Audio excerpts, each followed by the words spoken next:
Bonjour à tous et bienvenue aux 5 infos du Real Madrid. Petit coup d'arrêt pour le Real Madrid qui a été tenu en échec sur la pelouse du Rayo Vallecano. Le match s'est terminé sur un match nul 1-1. Donc ce 5 infos sera principalement consacré au débrief de ce match entre le Real Madrid et le Rayo Vallecano. Est-ce que les joueurs étaient fatigués par cette semaine de Ligue des Champions? Est-ce que Carlo Ancelotti a été fragilisé par l'absence de nombreux joueurs, notamment en défense? C'est ce qu'on va essayer de voir dans ce 5 infos. Ça n'a pas empêché certains abonnés d'avoir eu le bon score 1-1. Donc ils savaient qu'il fallait se méfier de ce Rayo Vallecano, cette même équipe qui nous avait déjà tenu en échec au Bernabéu sur un match nul. Si tu es supporter du Real Madrid, je t'invite dès à présent à faire un like. Juste avant de débriefer ce match entre le Real Madrid et le Rayo Vallecano, on va tout d'abord voir le classement de cette Liga actualisée après le nul du Real Madrid. Donc le Real Madrid reste toujours leader de cette Liga à 6 points de Girona. D'ailleurs, Girona va jouer aujourd'hui contre l'Athletic Bilbao. Un gros match en vue pour Girona et en cas de victoire, Girona pourrait revenir à 3 points du Real Madrid. Juste après, on a Barcelone qui est à 54 points, à 8 points en dessous du Real Madrid et l'Atlético Madrid qui est distancé à 11 points du Real Madrid. Deuxième point, on va parler de la composition qu'a faite Carlo Ancelotti pour ce match. Et comme on dit, Carlo Ancelotti a beau être un magicien, mais quand on regarde la liste des joueurs du Real Madrid à l'infirmerie, parfois cela ne suffit pas pour produire un miracle. Donc regardons en détail cette composition du Real Madrid. Pour le gardien, c'était Lunin. Lunin est le numéro 1 actuel au Real Madrid. Donc en défense centrale, on avait Nacho et Tchouaméni. Je vous le rappelle, Rudiger est encore blessé. On ne pouvait pas compter sur la présence de Rudiger. Sans oublier aussi les absences de Militao qui devrait bientôt revenir normalement et Alaba qu'on devrait revoir pour la saison prochaine. Sur le poste d'arrière gauche, on avait seulement Fran Garça de disponible. Ferland Mendy était indisponible suite à l'accumulation de plusieurs cartons jaunes. Au niveau du poste derrière droit, Carlo Ancelotti a fait confiance à Lucas Vazquez. Au milieu de terrain, on retrouvait Camavinga, Valverde et le retour de Luka Modric. Et en attaque, on avait Vinicius, Brahim pour remplacer Jude Bellingham. D'ailleurs, il y avait une incertitude sur la présence de Brahim et Brahim a été titularisé contre le Rayo Vallecano. Et une autre surprise, c'était la présence de Joselu à la place de Rodrigo. Quand on regarde cette composition, elle a l'air cohérente de la part de Carlo Ancelotti. Il a procédé à quelques changements, mais pas énormément de changements. Les seules surprises qu'on avait dans ce 11 des départs, c'était la présence de Joselu en attaque. Au milieu de terrain, il a fait confiance à Modric. Et au niveau du poste derrière droit, c'était Lucas Vazquez préféré à Carvajal. Donc Carlo Ancelotti a essayé de faire quelques rotations pour laisser souffler Carvajal, Toni Kroos et Rodrigo. Donc là, on va rentrer en détail sur le match, sur la prestation du Real Madrid. J'ai pris quelques notes. Donc on avait un bon départ du Real Madrid, un but sur un contre dès la 5e minute avec le Rio qui a été piégé juste après une contre-attaque. Donc c'était bon signe, un bon début pour le Real Madrid. On sait que le Real Madrid a souvent tendance à mal débuter ses matchs. Donc là, c'était pas le cas. Le Real Madrid ouvre le score à la 5e minute. On avait une super belle course de Valverde, une passe de Brahim pour Valverde et sur ce côté droit, Valverde qui vient trouver Joselu et qui vient tromper le gardien. Ça faisait du bien d'avoir un vrai numéro 9, c'est ce que j'avais noté,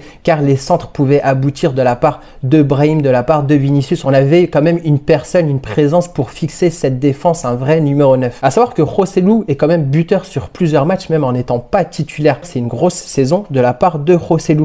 Juste après, on avait encore un temps fort du Real Madrid à la 18e minute. But refusé, passe de Lucas Vazquez pour Joselu, mais le ballon était sorti. On avait encore la forte présence de Joselu qui amène beaucoup de danger dans cette défense du Rayo Vallecano. Sauf que dès la 22e minute, on a quand même un retournement de situation, un penalty sifflé pour le Rayo Vallecano avec un Camavinga qui est fautif sur cette action. En se retournant, il touche le ballon de sa main et le ballon allait directement dans les cages du Real Madrid. C'est quand même un penalty mérité parce que de l'autre côté, si le Real avait eu ce même genre d'occasion, j'aurais dit que l'arbitre devait siffler penalty et ça a été ensuite transformé par Raúl de Tomás. À savoir que la VAR était intervenue, l'arbitre n'avait pas forcément sifflé penalty de base et la VAR est intervenue pour confirmer le penalty. Ensuite, on avait un Rayo Vallecano qui a pas mal poussé dans cette seconde période de première mi-temps. Je vais dire que la première partie était plutôt à l'avantage du Real Madrid et la seconde, on a vu un Rayo Vallecano assez poussif, surtout dans ce côté gauche, le côté de Lucas Vazquez qui avait du mal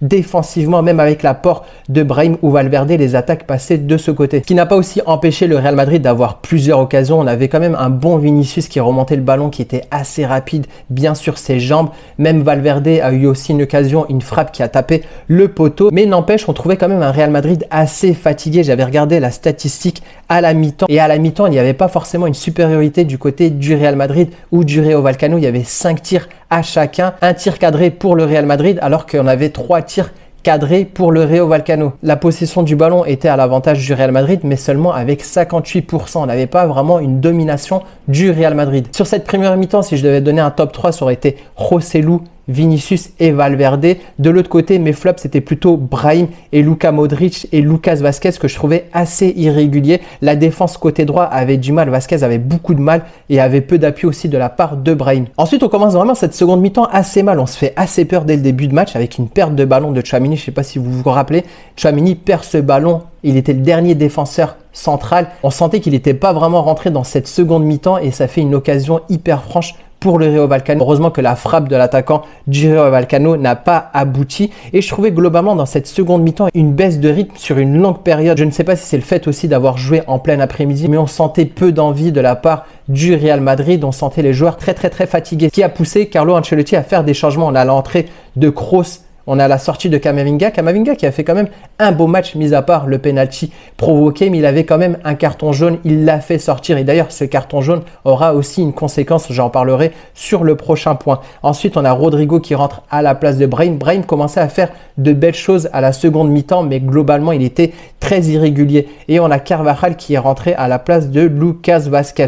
Franchement, il n'y a pas eu grand-chose sur cette seconde mi-temps, à part le coup franc de Toni Kroos qui avait été bien tiré. On a le coach du Rayo qui finit aussi à la fin par faire rentrer deux attaquants dont Falcao. Tu sens que le Rayo Vallecano est venu aussi pour faire un bon score. Ils ont déjà un match nul, mais tu sentais qu'ils étaient aussi là pour gagner. Tu sentais vraiment que le Real Madrid n'était pas dedans, d'où le changement très offensif de la part du coach du Rayo Vallecano. Et je trouve qu'on a une fin de match très mal gérée. Comme je disais, un Real fatigué, sans envie. On a même Carvajal, le bouquet, qui sort avec un rouge, avec un geste d'énervement. C'était assez frustrant ce match. On s'en sort avec un point pris sur la pelouse du Real Vallecano. On peut se dire à la limite que c'est mieux que d'avoir perdu ce match. Mais je trouve qu'on est dommage. On avait un Real qui avait bien commencé, un but sur 3 touches avec Joselu à la concrétisation de ce but qui a fait la différence. Brahim nous avait habitués à mieux. Je pensais que Brahim allait bien suppléer l'absence de Jude Bellingham, mais Brahim a été très irrégulier. Modric qui demande aussi du temps de jeu. Je vous ai fait une vidéo sur Luka Modric qui disait qu'il voulait un peu plus de temps de jeu, mais quand il était titulaire aujourd'hui, il n'a pas forcément été pesant sur le jeu du Real Madrid. Donc si on fait un peu les tops et les flops de ce match, pour moi en top 1, d'ailleurs c'est l'homme du match, je mets Joselu. Joselu est très sous-estimé. J'aime bien avoir la présence d'un vrai numéro 9. On peut être dangereux sur plusieurs phases. Sur le côté gauche avec Vinicius qui peut amener des dribbles, amener du danger. Joselu vient souvent fixer plusieurs défenseurs. On peut trouver Joselu avec des centres. On peut avoir plusieurs systèmes de jeu et plusieurs moyens de marquer. Deuxième top pour moi, je mettrais quand même Camavinga malgré l'erreur qu'il fait et le penalty provoqué. Tu sentais qu'il était vraiment en jambes. C'est lui qui remontait le jeu pied au ballon, qui essayait de trouver un peu ses coéquipiers. Donc pour moi, le deuxième top, c'est Camavinga. Et pour compléter ce top 3, je mettrais Valverde. Valverde, il était quand même présent bien physiquement. Il apportait pas mal de choses dans ce milieu de terrain. On voyait que Camavinga et Valverde étaient largement au-dessus de Luka Modric. D'ailleurs, Luka Modric qui sera dans mon flop et Valverde aurait pu bien conclure avec la belle frappe et ramener ce deuxième but du Real Madrid. Dommage pour lui. Donc, comme je vous le disais, un des flops pour moi, c'est Luka Modric. Luka Modric était là pour faire le jeu du Real Madrid, était là pour créer des occasions et c'est ce qu'il n'a pas fait dans ce match. On le sentait très fatigué alors qu'il n'avait pas joué contre Leipzig. Deuxième flop pour moi, c'est Brahim Diaz. Brahim Diaz que j'aime beaucoup, que je trouve qu'il apporte aussi au Real Madrid. Mais sur ce match, en étant remplaçant de Jude Bellingham, il n'a pas forcément fait le taf. En première mi-temps, il était quand même inexistant. On l'a très peu vu, mis à part la belle passe qu'il fait pour Valverde qui amène le premier but du Real Madrid. En seconde mi-temps, on a vu qu'il commençait un peu à dribbler. Je ne sais pas si c'était dû à la blessure qu'il a eue lors du match de Ligue des Champions, mais on sentait qu'il jouait un peu avec le frein à main. Et pour moi, le troisième flop, c'est l'entrée de Dani Carvajal. L'entrée de Dani Carvajal, il a réussi à avoir 2 cartons en très peu de temps. On a senti un agacement et c'est ce qui a valu un carton rouge pour Dani Carvajal. Quand on sait qu'on a pas mal d'absence au niveau défensif, c'est quand même une faute professionnelle de la part de Carvajal. N'hésite pas à me dire en commentaire quels sont tes tops et quels sont aussi tes flops pour ce match. Donc j'enchaîne sur le prochain point, c'est l'absence de ces deux joueurs, Camavinga et Dani Carvajal, pour les prochains matchs. Dani Carvajal, comme je vous l'ai dit, a eu un carton rouge, donc il sera absent forcément pour le prochain match de Liga, mais il risque aussi d'avoir plusieurs matchs de suspension. Cela va être jugé en commission. Donc Camavinga sera absent pour le prochain match. On peut dire que l'absence de Camavinga ne sera pas forcément importante car on a pas mal de joueurs au milieu de terrain. On a Luka Modric, on a Kroos, on a Valverde, on a du Brahim, on a du Arda Güler, on a aussi du Dani Ceballos.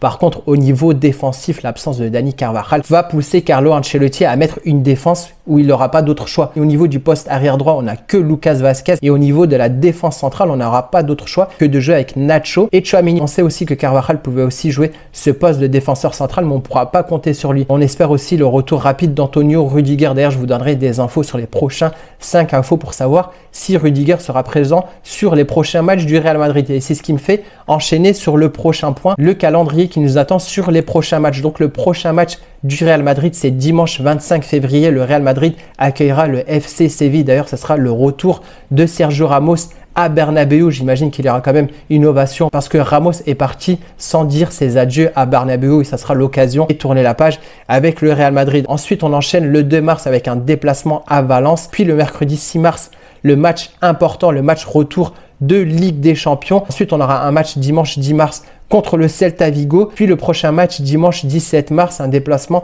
à Osasuna. Comme je vous le disais en introduction, 2 joueurs ont trouvé le bon pronostic pour ce match, c'est Ada et Hassan. Ce qui fait qu'on a au total 4 bons pronostiqueurs à égalité avec un beau pronostic. Ramdan, Bonito, Ada et Hassan. Je tâcherai à tenir à jour ce classement et n'hésitez pas en tout cas à commenter, à liker, ça fait plaisir et je réponds comme je vous le disais à tous les commentaires. Si vous avez des questions sur ce match ou sur les prochains matchs, n'hésitez pas à me le dire en commentaire. Si ce n'est pas encore fait, si tu as regardé la vidéo jusqu'au bout, n'hésite pas à liker, n'hésite pas aussi à t'abonner. On se retrouve prochainement pour faire un prochain 5 infos du Real Madrid. Sur ce, à bientôt. Ciao.